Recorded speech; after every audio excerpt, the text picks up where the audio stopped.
Hello friends, आप देख रहे हैं आपका चैनल शेयर बाजार विद आयुष। और दोस्तों, बात करेंगे इस वीडियो में एनएचपीसी के बारे में। आज हम कह सकते हैं एनएचपीसी में फिर से हमको बाउंस बैक देखने को मिला। ऑलमोस्ट 6.73% शेयर आज बढ़ता हुआ नजर आया है और कह सकते हैं ₹5.45 की तेजी हमने नोटिस करी। आज स्टॉक दोस्तों ओपन फिर से वही कुछ खास ओपनिंग नहीं थी। जो प्रीवियस क्लोज था 81 का, उसके सामने 80.95 पे स्टॉक ओपन होता है। इन 77.50 तक का लो जो है वो हमको आज बनता हुआ नजर आया, लेकिन उसके बाद स्टॉक में तेजी नजर आई और ऑलमोस्ट 87.85 रुपीज़ तक के हमको लेवल्स जो है वो आज देखने को मिल गए। तो ये ऐसा है कि हाँ, आज का मूव हम कह सकते हैं बढ़िया था। स्टॉक में बाउंस बैक देखने को मिला। कल जो एक भारी गिरावट थी, बड़ी गिरावट थी, उसके सामने एक छोटा सा हमको बाउंस बैक देखने को मिला। ऐसा नहीं कि कोई बहुत बड़ा बाउंस बैक भी आ गया कि स्टॉक में यहाँ पे 10-12% का मूव देखने को मिल गया। लेकिन ये बात ज़रूर है कि स्टॉक करना क्या चाहता है यहाँ से। क्या फिर से दोस्तों जो तेज़ी है वो हमको बनती हुई नजर आएगी पूरे एनएचपीसी के अंदर? इसके ऊपर बात करेंगे बिकॉज कुछ इंपॉर्टेंट ब्रोकरेज व्यू है जो आपके साथ इस वीडियो में मैं शेयर करने वाला हूँ। तो आप देख सकते हैं NHPC share price jumps over 8% even as brokerage have mixed view on its prospects. See, सबसे पहले तो जिनको नहीं पता है, अगर आप कल कंपनी के नंबर्स देखेंगे तो कंपनी के नंबर्स हर पैरामीटर पे आपको पुअर दिखेंगे। आप कंपनी की सेल्स देख लीजिए, 2583 करोड़ थी पिछले साल, कितनी हो गई 2056 करोड़। ऑलमोस्ट 20% दोस्तों सालाना तौर पे कंपनी के जो सेल है उसमें आपको कमी देखने को मिली। और वही क्यू ऑन क्यू तौर पर तो जो हम कह सकते हैं यहाँ पर कंपनी की सेल थी वो बहुत ज़्यादा कम हो गई, almost close to 1000 crore. 2931 crore था, 2056 करोड़ हो गई। 1000 करोड़ पूरे नहीं है, बट ओवरऑल एक बड़ी हमको फॉल देखने को मिली कंपनी की सेल्स में क्यू ऑन के तौर पे। जो मुनाफा था वो 776 करोड़ से घट के 628 करोड़ हो गया। 27% दोस्तों कंपनी का मुनाफा चला गया। और वही जो प्रीवियस क्वार्टर तक था वो तो 1693 करोड़ का था। तो भले कंपनी का रेवेन्यू 1000 करोड़ नहीं टूटा, लेकिन कंपनी का दोस्तों जो प्रॉफिट था वो 1000 करोड़ टूट गया क्यू ऑन क्यू तौर पर। राइट। तो यहाँ पर जैसे मैंने कहा, नंबर्स कंपनी के हर एक पैरामीटर पर काफ़ी खराब देखने को मिले। तो इसके ऊपर जो ब्रोकरेज का व्यू आज निकल कर आया वो समझना काफ़ी इंटरेस्टिंग था, बिकॉज वहाँ पर क्या व्यू है दोस्तों ब्रोकरेजेस का वो जानना बहुत इंपॉर्टेंट। बिकॉज जो अंडर परफॉर्मेंस हमको देखने को मिली कंपनी के रिजल्ट्स में, उसके ऊपर काफ़ी ज़्यादा उनकी तरफ से बताया गया कि उसके पीछे का रीज़न क्या था। तो इसमें दोस्तों जेएम फाइनेंशियल्स की रिपोर्ट निकल कर आई और जेएम फाइनेंशियल ने अभी भी एनएचपीसी को बाय की रेटिंग दी है। जी हाँ, बाय की रेटिंग के साथ अभी भी दोस्तों ब्रोकरेज मानती है कि स्टॉक में 12% का पोटेंशियल अपसाइड है। जी हाँ, कोटक इंस्टीट्यूशनल इक्विटीज ने जरूर दोस्तों अपना टारगेट रिवाइज किया एनएचपीसी में और करीबन ₹60 पर शेयर का कर दिया और डाउनग्रेड कर दिया है फ्रॉम ऐड टू सेल। यानी पहले वो ऐड का यहाँ पर बात कह रहे थे, यानी स्टॉक को आप ऐड कर सकते हैं, बट अब वो सेल की रेटिंग यहाँ पर दे रहे हैं। बट क्या कहा है दोनों ब्रोकरेजेस ने, हम ये समझेंगे। तो दोस्तों सबसे पहले अगर मैं बात करता हूँ यहाँ पर क्या रीज़न था कि यहाँ पे जो कंपनी के नंबर्स है वो इस प्रकार क्या है, तो इस पर जो जेएम फाइनेंशियल्स ने कहा है, तो जेएम फाइनेंशियल ने दोस्तों साफ साफ कहा कि जो टीस्टा रिवर फ्लैश फ्लड थे जो अक्टूबर 2023 में आए, उसका रीज़न था कंपनी को जो मटेरियल डैमेज हुआ है और जो बिजनेस है उसमें इस प्रकार का डैमेज देखने को मिला है। उनका मानना है कि टीस्टा 3, टीस्टा 4 और टीस्टा 5 जो पावर फैसिलिटीज़ है वहाँ पर लॉसेज हुए हैं और ये मोस्टली है रिकवर हो जाएंगे पोस्ट इंश्योरेंस सेटलमेंट, जो एंटिसिपेट करके चल सकते हैं Q1 FY25 तक आ जाएगा। इसीलिए वो मानते हैं कि इस बार जो कंपनी है उसके परफॉर्मेंस में आपको इस प्रकार के नंबर्स देखने को मिले। अंडर परफॉर्मेंस और एक्सट्रीम वेरिएंस का रीज़न ही ये था कि कंपनी को उस फ्लड का सीधा सीधा दोस्तों असर जो है वो कंपनी के आंकड़ों पर देखने को मिला। इसीलिए अगर आप समझेंगे तो कल बाजार ने बहुत तेज़ी से यहाँ पर फॉल दिखाया, लेकिन आज दोस्तों बाजार ने यहाँ पर गिरावट नहीं दिखाई। बाजार ने यहाँ पर दोस्तों आज कह सकते हैं स्टॉक को पेशेंसली रखा और ऊपर जाकर स्टॉक बंद हुआ है।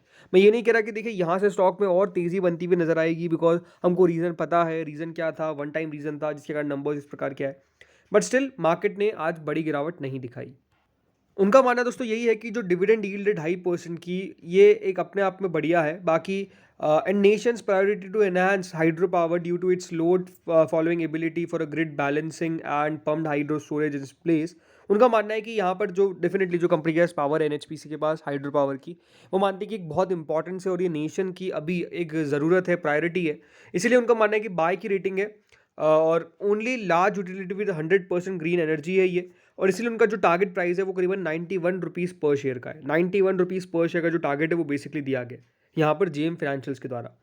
कोटक इंस्टीट्यूशनल इक्विटीज़ ने ये कहा कि जो टीसा रिवर बेसिन फ्लड है उसका डेफिनेटली इनके तीनों पावर प्लांट्स पर असर पड़ता हुआ नजर आया। जो कंबाइंड कैपेसिटी है 802 मेगावाट की, या फिर 15% of the operational stand alone capacity. इसका रिजल्ट था कि इस बार दोस्तों जो कंपनी के नतीजे हैं वो खराब हमको देखने को मिले। इसीलिए करीबन 2.6 BUs ही हो पाया, जो ऑलमोस्ट 28% YoY कम था, और लोअर इनकम हमको देखने को मिली।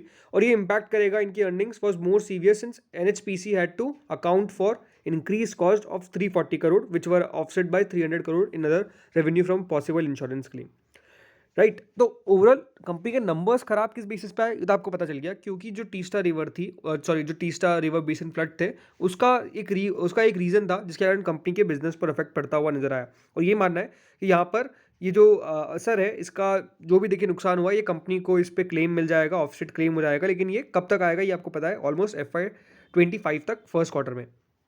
उनका ये मानना है दोस्तों ब्रोकरेज का कि on profit growth beyond Subansiri and Parabiti second, and argues that hydropower have historically had excessive delays in commissioning owing to execution issues।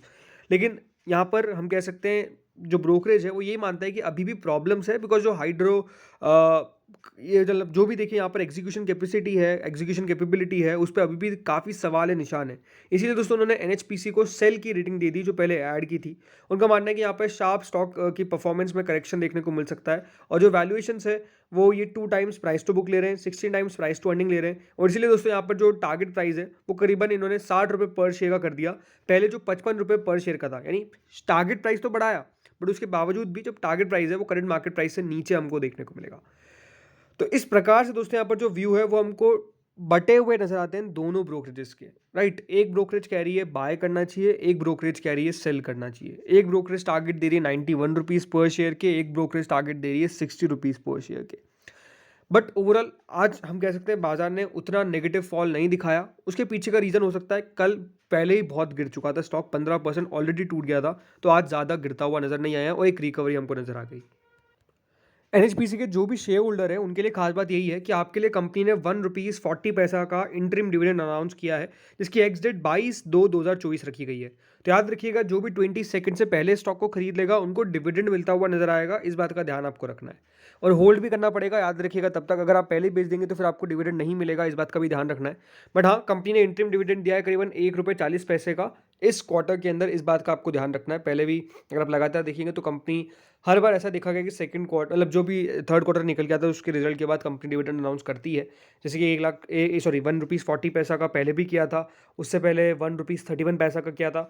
जो इसके बाद फाइनल डिविडेंड निकल के आता है वो फिर उसकी वैल्यू छोटी हो जाती है। बट अभी भी इसके हिसाब से भी अगर देखा जाए तो कंपनी की 2.5% की डिविडेंड डील है, जिसके कारण ही एनालिस्ट हम कह सकते हैं इसके बुलिश देखने को मिल सकते हैं, दिखते हैं, क्योंकि इसकी डिविडेंड डील 2.5% की है, जो अपने आप में बढ़िया है, इसमें कोई डाउट नहीं है। सो दोस्तों यहाँ पर होगा क्या, देखिए सिंपल सी बात है, स्टॉक के अंदर अगर आप खुद नोटिस करेंगे तो नंबर्स तो कंपनी के खराब आए उसको तो कोई भी डिनाई नहीं कर सकता है। लेकिन ये बात ज़रूर है कि इसका इफेक्ट कितने क्वार्टर्स तक देखने को मिलेगा, ये क्वेश्चनेबल बात है, राइट। अगर अगले क्वार्टर से फिर से कंपनी की परफॉर्मेंस सुधर जाए तो ये बढ़िया है। बट नो डाउट अभी दोस्तों जो काफ़ी सारी कंपनीज़ है, PSU कंपनी, उनकी वैल्यूएशंस के ऊपर सवाल निशान है, और NHPC की भी वैल्यूएशन पे सवाल निशान है। NHPC के नंबर्स तो खराब थे, खराब भी रहेंगे, राइट, ऐसा तो है नहीं। अभी हमको वेट करना पड़ेगा Q4 तक, और मेरे हिसाब से Q4 में भी बहुत ज़्यादा कहानी चेंज हो जाएगी, इस प्रकार की एक्सपेक्टेशंस मुझे नहीं लगती है। तो मेरे हिसाब से दोस्तों NHPC में सिंपल सी बात है, जिनका लॉन्ग टर्म का इन्वेस्टमेंट है वो ठीक है, लेकिन हाँ, शॉर्ट टर्म में अगर आपका इन्वेस्टमेंट है तो आपको स्टॉप लॉस स्ट्रिक्ट लगाकर चलना चाहिए, बिकॉज अगर यहाँ पे और गिरावट बनती है तो फिर थोड़ा सीवियर कट आ सकता है। अगर दोस्तों ये 70 रुपीज़ के नीचे गया, 70 रुपये के नीचे गया, तो बिल्कुल यहाँ पर आपको जो टारगेट्स हैं यहाँ पर कोटक के वो आ भी सकते, कोई बहुत बड़ी बात नहीं है, राइट। लेकिन हाँ, ये है कि अगर हाँ इसके ऊपर टिकता है, कंसोलिडेशन दिखाता है, थोड़ी बहुत स्लो मूव दिखाए, लेकिन कम से कम कंसोलिडेशन दिखाए तो ठीक है। बट हाँ, अगर ये नीचे जाता है तो फिर दोस्तों बड़ी गिरावट हमको देखने को मिलेगी। तो फ्रेंड्स, इस वीडियो में इतना ही था, बाकी आप लोगों का क्या व्यू है कमेंट सेक्शन में बताइएगा। इस वीडियो में तो इतना ही था। Thank you friends for watching this video.